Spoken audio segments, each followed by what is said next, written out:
Mis hermanos,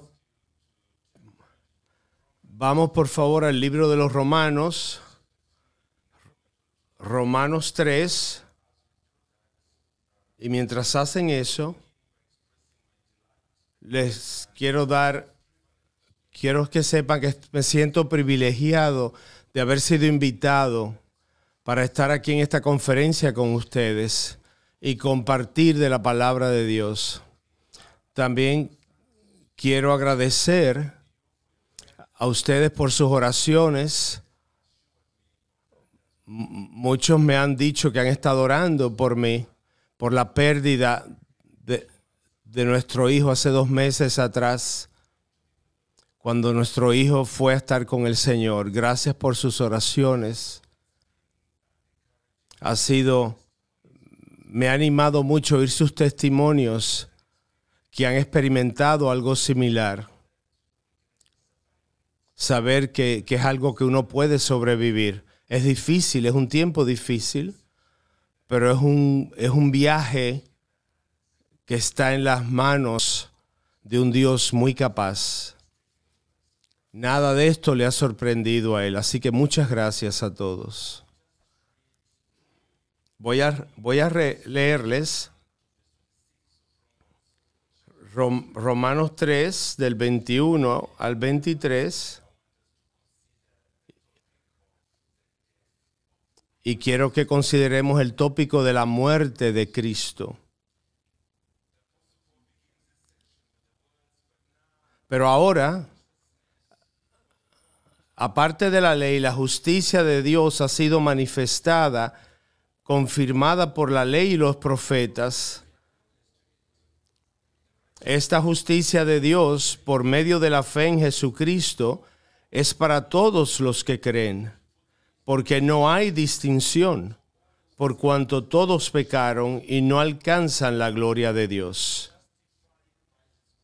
Todos son justificados gratuitamente por su gracia, por medio de la redención que es en Cristo Jesús, a quien Dios exhibió públicamente como propiciación por su sangre, a través de la fe, como demostración de su justicia, porque en su tolerancia Dios pasó por alto los pecados cometidos anteriormente, para demostrar en este tiempo su justicia, a fin de que Él sea justo y sea el que justifica al que tiene fe en Jesús.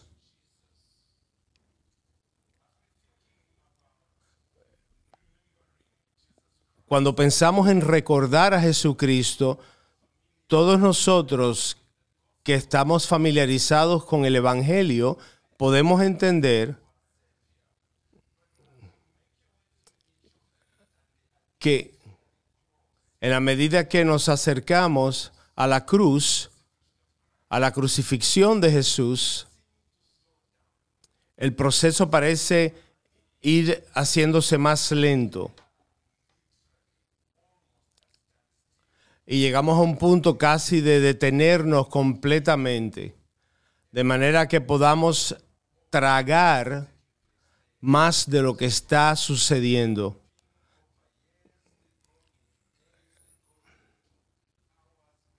De manera que pasamos de días a horas hasta el momento de estar ahora de segundo en segundo, especialmente cuando ya Jesucristo está colgando en la cruz. ¿Por qué es eso? Es porque la muerte de Cristo es el centro del mensaje de la Biblia. Es el centro de lo que llamamos el Evangelio, las buenas nuevas de Jesucristo. Todo lo que viene antes a su sufrimiento en la cruz, básicamente va construyendo hacia ese momento.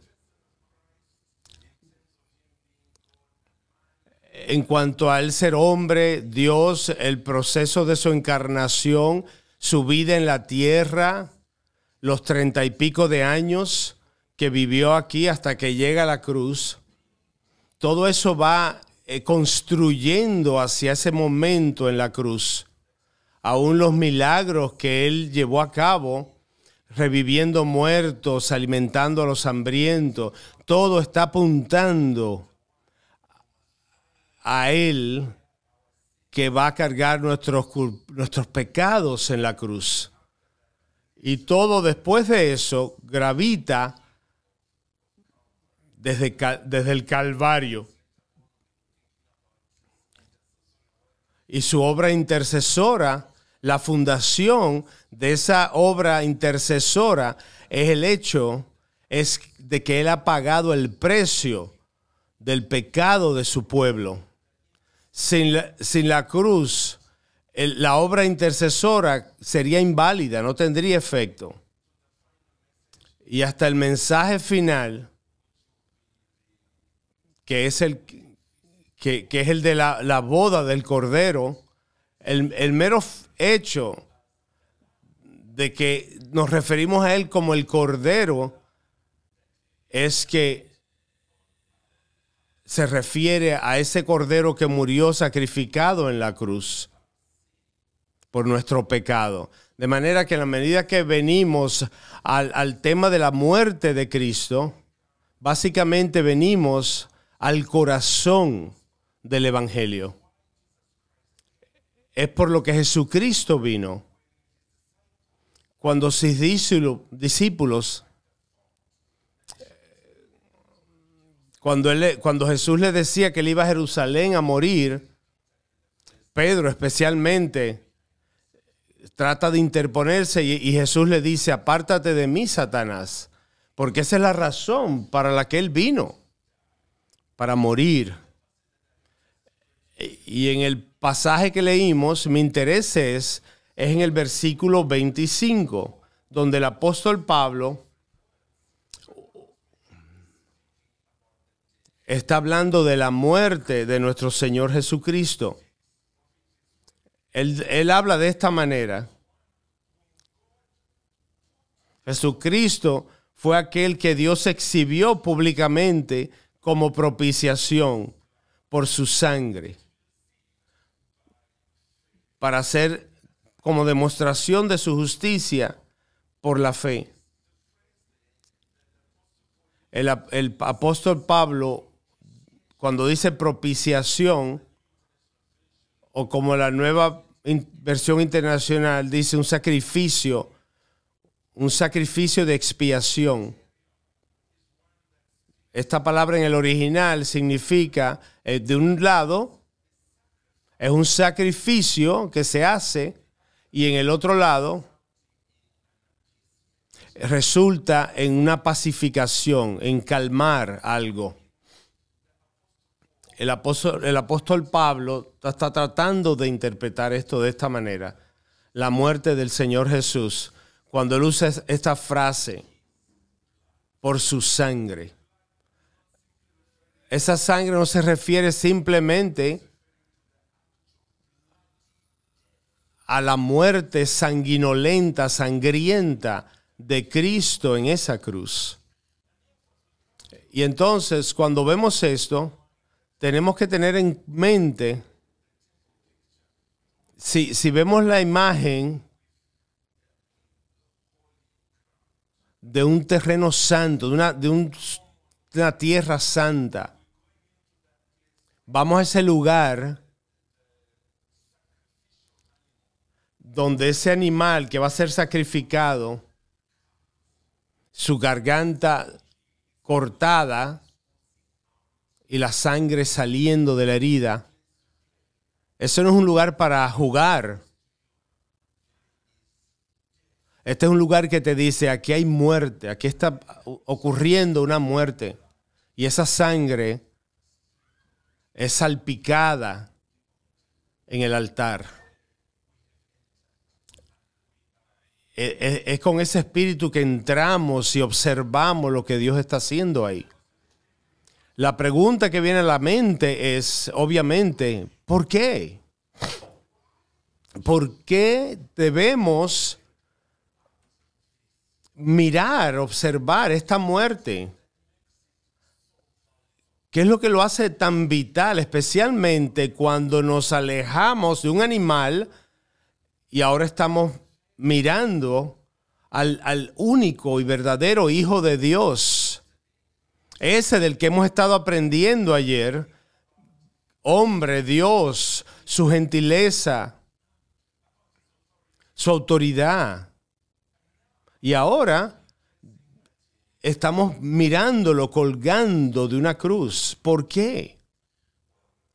Bueno, de eso se tratan los primeros 3 capítulos de Romanos y no voy a pasar mucho tiempo.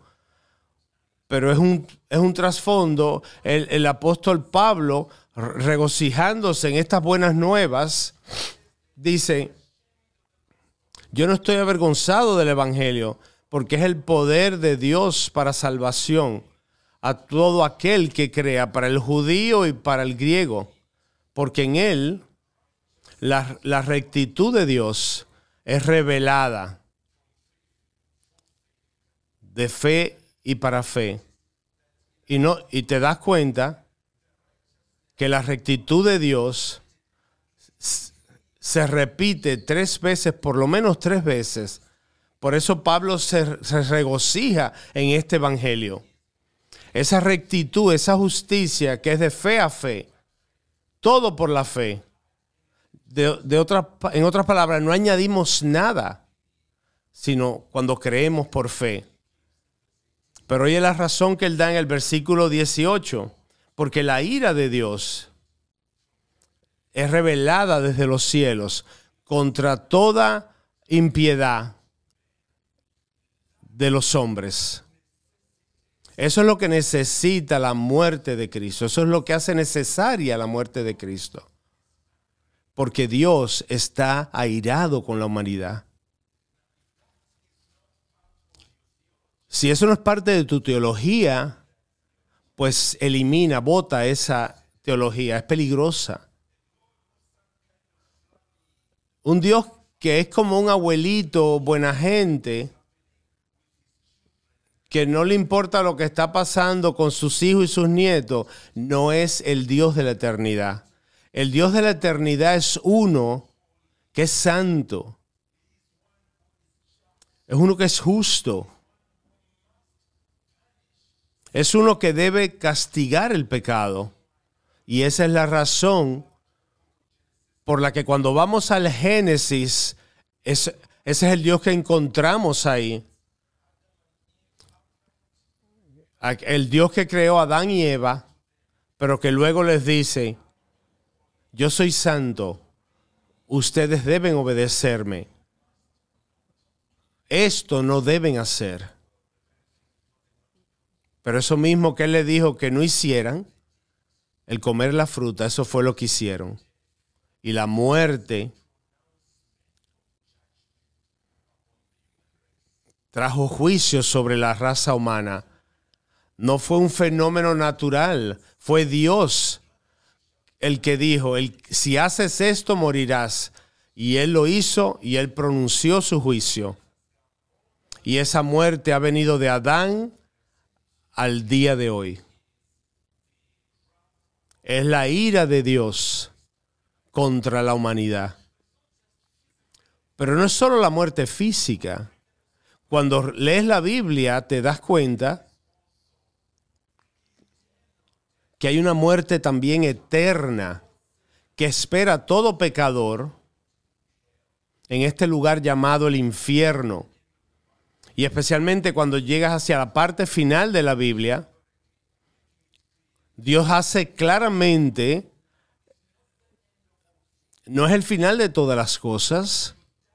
Si mueres no reconciliado con este Dios santo, simplemente vas a ir de esta vida a un lugar llamado el infierno. Y el final de toda historia, la muerte y el lugar de los muertos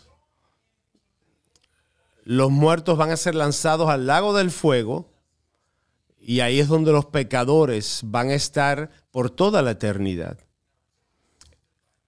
Esas son las malas noticias, las malas nuevas. Esa es la parte que necesita este tema que estamos tratando esta mañana. Es el hecho de que ha habido un acto de parte de Dios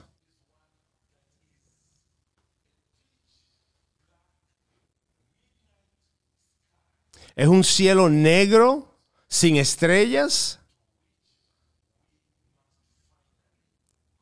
al que iremos finalmente, a menos que algo se haga. Eso es lo que Romanos 1:2, al final del capítulo 3, 19 y 20, trata.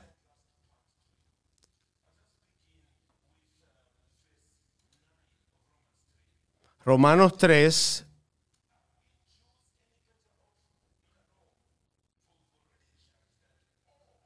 todos, judíos y griegos, están bajo pecado. Como está escrito, ninguno es justo, ni uno. Nadie entiende, nadie busca a Dios. Todos se han apartado, se han hecho inútiles. Nadie es bueno, ni siquiera uno. Y entonces dices, ahora sabemos que cuanto dice la ley, lo dice a los que están abajo la ley, para que toda boca se calle y todo el mundo sea hecha responsable ante Dios. Porque por las obras de la ley ningún ser humano será justificado delante de él, pues por medio de la ley viene el conocimiento del pecado. Lo que Pablo está diciendo es, estamos indefensos y sin esperanza. Y cuando Dios entra en la escena, cualquier esfuerzo de nuestra parte por la religión, las buenas obras o lo que tratemos de hacer, simplemente nos muestra lo pecaminosos que somos. Porque si somos honestos con nosotros mismos, nuestras mejores obras nos hacen culpables.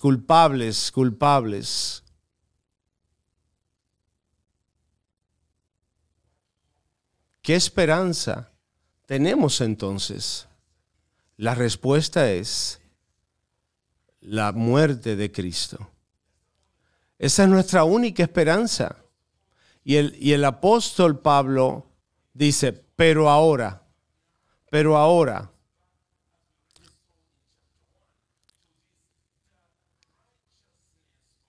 la justicia de Dios ha sido manifestada, confirmada por la ley y los profetas. Aparte de la ley, aparte de cualquier esfuerzo de nuestra parte para satisfacer a Dios, hay otra justicia que Él ofrece de parte de Él mismo. Y es gratis, es gratuita, es totalmente gratis. Y esa rectitud es la que estamos aprendiendo ahora en el versículo 25. A quien Dios exhibió públicamente como propiciación por su sangre a través de la fe, como demostración de su justicia. ¿Qué es esto entonces? ¿Qué está sucediendo en la cruz? Esta propiciación, como el apóstol Pablo lo dice, ¿qué es lo que sucede ahí? Quiero decirte 3 palabras y cada uno empieza con la S. Sufrimiento es la primera. Cuando piensas en los términos de lo que está pasando en el tabernáculo, en el templo, cuando el cordero es traído para ser sacrificado, hay muerte como la finalidad de un sufrimiento intenso y para la muerte. Y eso es lo que vemos cuando miramos la cruz, Jesús mismo lo dijo múltiples veces, el Hijo del Hombre sufrirá, Él va a sufrir en las manos de hombres perversos, de los gentiles, de muchos, pero Él va a sufrir. Y cuando los autores de Marco, Mateo, Lucas, Juan, en los evangelios, cuando nos van acercando al Calvario, no puedes evitar ver cómo va bajando la velocidad para llevarnos a ver que el Hijo de Dios sufrió. Recuérdalo cuando decía a los discípulos, mi alma está en agonía al punto de la muerte por lo que me espera. Y aún hasta el momento en que Él se entrega a los soldados y está en Getsemaní, y se aleja con 3 discípulos a orar y luego los deja atrás cuando se arrodilla a orar.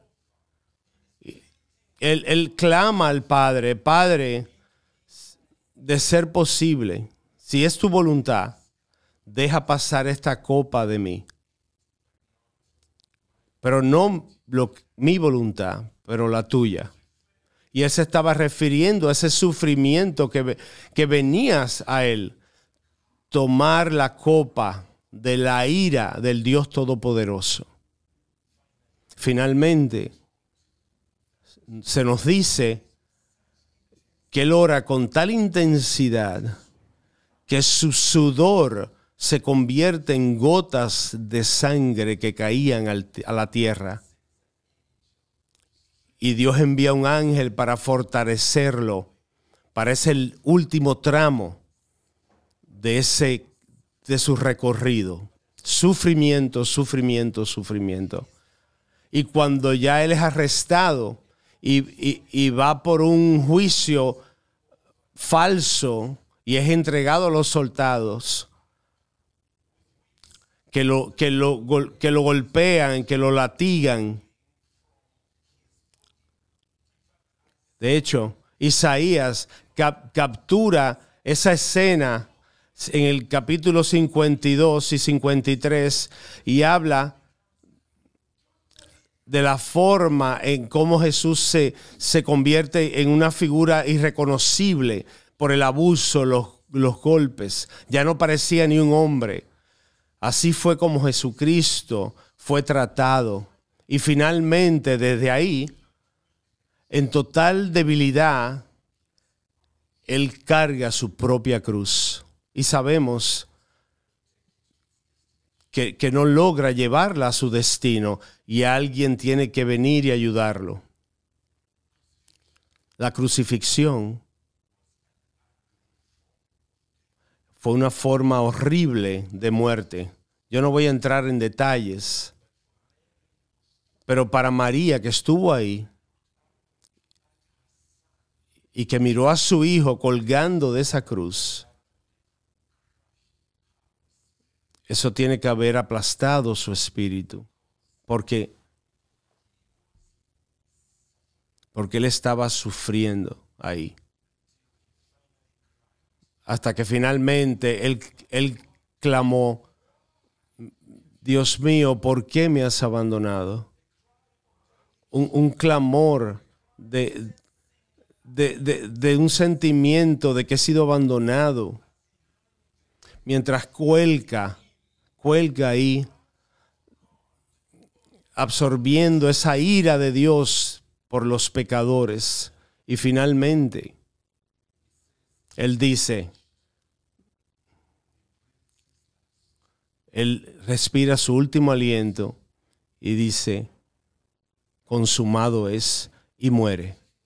Mis hermanos, todo lo que te he dicho está en el texto. No estoy llenando espacios. Es lo que los autores de los 4 evangelios escribieron para la posteridad. y lo leemos. Nuestro Salvador no fue a una cámara de muerte y lo dejaron inconsciente primero y le dieron un líquido venenoso para pasarlo de esta vida a la otra. Él sufrió. Pero rápidamente, número 2, la segunda palabra, sustitución. Sustitución. Porque preguntamos, ¿por qué este Jesús sangra y sufre y muere? Especialmente cuando vemos que Él, y solamente Él, desde el comienzo de la historia, vivió una vida perfecta, absolutamente perfecta. Ni una vez pecó en pensamiento, en palabra, en acción, ni una sola vez. Y fue capaz de retar a aquellos que buscaban destruirlo. ¿Quién de ustedes me acusan de pecado? Él nació sin pecado. Él vivió sin pecado. El Padre pudo decir de él hacia el final de su vida: este es mi Hijo amado, en quien tengo complacencia, en quien me complazco.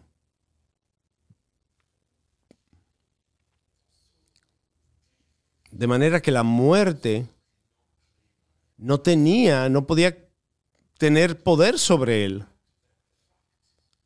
Y entonces el hecho de que él era y continúa siendo Dios. Y Dios es inmortal, es eterno. Dios no muere. ¿Cómo podemos explicar entonces esa muerte? La propiciación es la respuesta.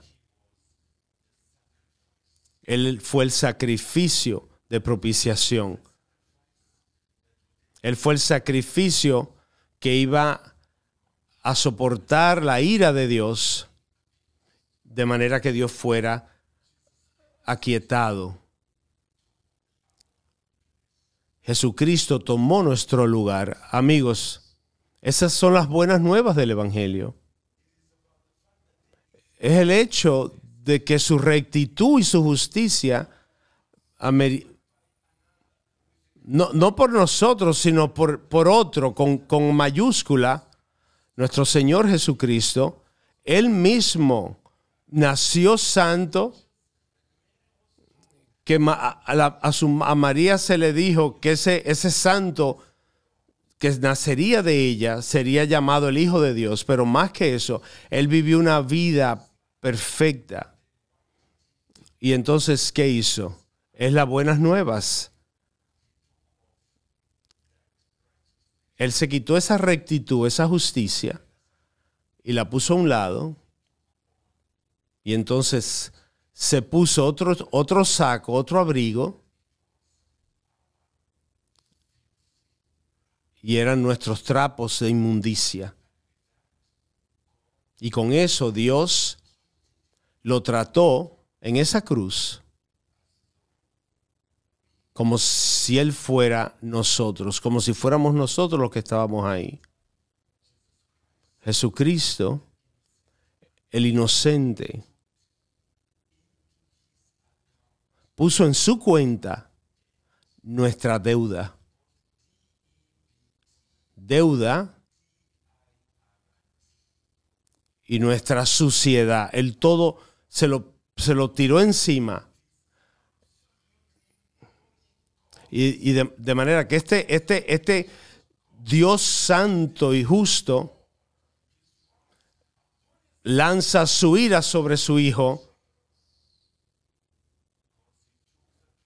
porque Él tomó el lugar de su pueblo elegido.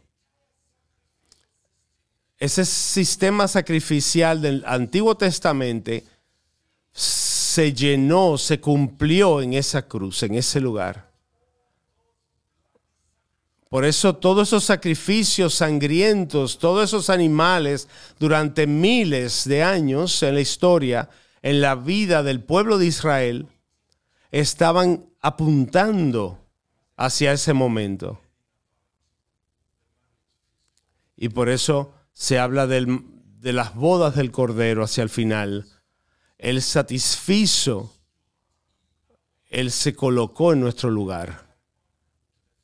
Y entonces la tercera palabra con S es satisfacción.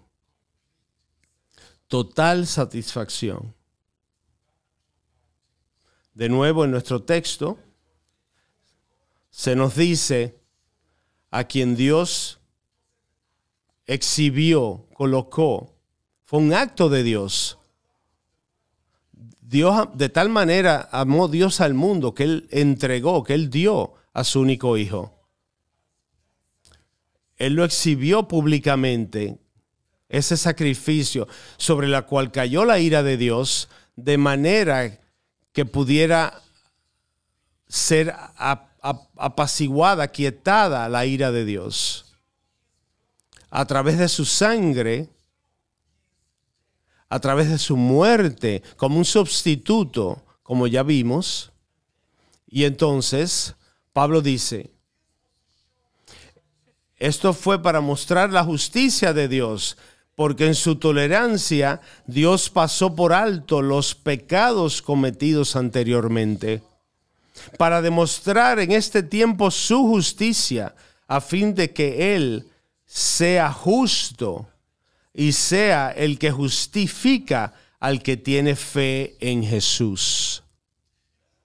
En otras palabras, antes de este momento histórico, cuando Jesús, el Hijo de Dios, fallece y respira su último aliento, antes de esto, había como una contradicción aparente. ¿Cómo un animal puede ser un sustituto para seres humanos? ¿Cómo? Pruébalo. Nos llevan a la corte por alguna acción criminal, se nos sentencia por el juez a 20, 30 años de prisión, y uno le dice al juez, juez, yo tengo un perro en casa, señor juez, para mí es muy querido, muy amado, ¿puede tomar él mi lugar? Y el juez se sentiría ofendido, insultado, y seguramente extendería tu castigo.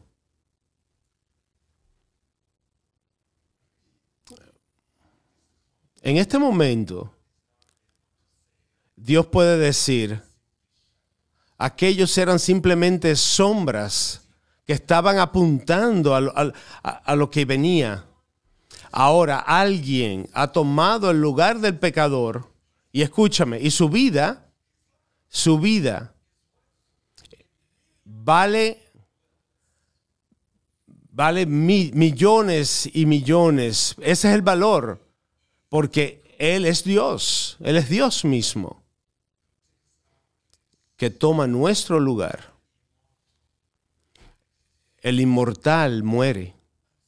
Y entonces, en ese sentido, la justicia es satisfecha. No hay un ángel en el cielo que pueda mirar al trono y quien sí está sentado en él y puede decir, ¿tú puedes llamar esto justicia? ¿Un animal en el lugar de un hombre? Pero ahora, cuando ven a Dios tomando a su hijo, su sangre saliendo de él en la cruz, y Jesús diciendo, ¿por qué me has abandonado, Señor? La respuesta es que de tal manera amó Dios al mundo. Los ángeles cierran sus ojos por un momento. Hay oscuridad sobre la cruz. Pero cuando abren de nuevo sus ojos, ellos dicen, Él es justo.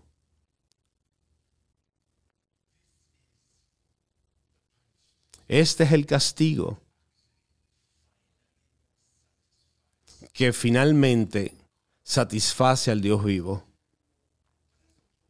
Pero eso no es todo. Dios da la evidencia de su satisfacción con la resurrección. Para mostrar que Él está satisfecho,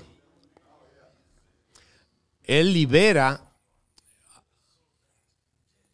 al Hijo de Dios para que la muerte sea eliminada. Esto hace sentido, porque si alguna vez tú has pedido dinero prestado al banco y estás pagando ese préstamo poco a poco, mientras lo estás pagando, tu título de propiedad no está en tus manos. Es la propiedad del banco en realidad. Y no hay razón de llegar a tu esposa y decirle, yo pagué el préstamo ya. ¿Dónde está entonces el título de propiedad? Enséñamelo. Pero si tú entras a casa y tú le tiras el título en su falda y le haces una danza africana frente a ella, ella va a entender. Ahí está la evidencia. Que el banco está satisfecho, se pagó el préstamo, ahora podemos saltar al aire con el título en la mano. Amigos, eso es de eso se trata la resurrección. No necesitamos bailar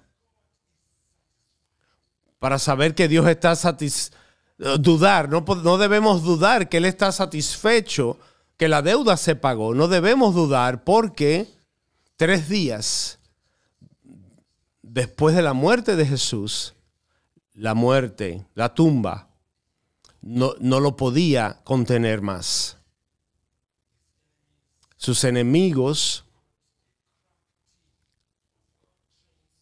soldados entrenados, fueron a buscar el cuerpo y no sirvió de nada. No sirvió de nada porque Jesús rompió los lazos de la muerte y salió de la tumba. Porque como dice el autor del himno, Jesús mi Salvador, Jesús mi Señor, salió de la tumba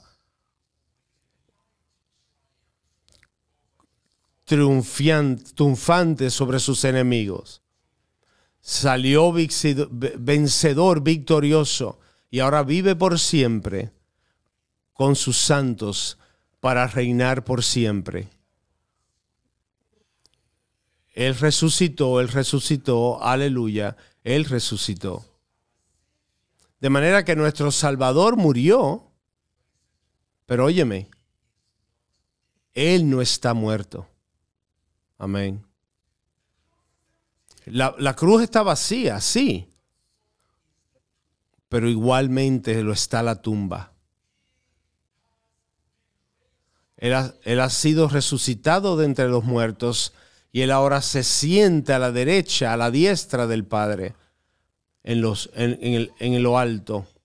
Y esa es una verdad que tenemos que abrazar, porque esto también, esta muerte y resurrección, van juntas, van de la mano. Mira estos 2 versículos y cerramos. En Romanos 1, en el comienzo, cuando Pablo está definiendo algo de su evangelio. Pablo, siervo de Jesucristo, llamado a ser apóstol, apartado por el evangelio de Dios, que Él ya había prometido por medio de sus profetas en las Sagradas Escrituras. Es el mensaje acerca de su Hijo, que nació de la descendencia de David, según la carne, y que fue declarado Hijo de Dios con un acto de poder, conforme al Espíritu de santidad, por la resurrección de entre los muertos. La muerte de Cristo es parte del Evangelio, una parte esencial del Evangelio, pero no es el final. Él resucitó de la muerte. O como vemos en el final del capítulo 4, cuando Pablo concluye su mensaje hablando de justificación por la fe, en el versículo 23, y no solo por él fue escrito que le fue contada, sino también por nosotros, a quienes será contada, como los que creen en aquel que levantó de los muertos a Jesús nuestro Señor. Y no termina ahí, que fue entregado, refiriendo a la muerte, por causa de nuestras transgresiones y resucitado para nuestra justificación. Hermanos, el corazón de nuestro mensaje es esa cruz sangrienta donde Cristo, el Hijo de Dios, murió como nuestro sustituto para satisfacer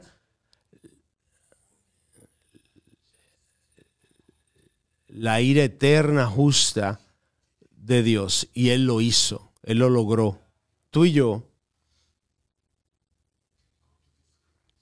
podemos ir a este Cristo y poseerlo como nuestro Salvador. Y eso es todo. No necesitamos temblar cuando la muerte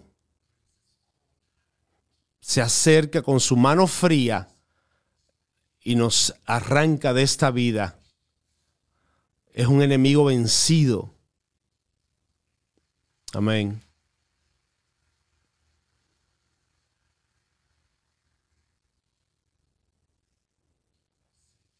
Nuestro Salvador ha pagado el precio completo de nuestro pecado en ese acto de propiciación. Podemos mirar a Dios como justo, vindicado, un Dios amoroso, un Dios justo, sin contradicción. ¿Por qué? Debido a esa cruz.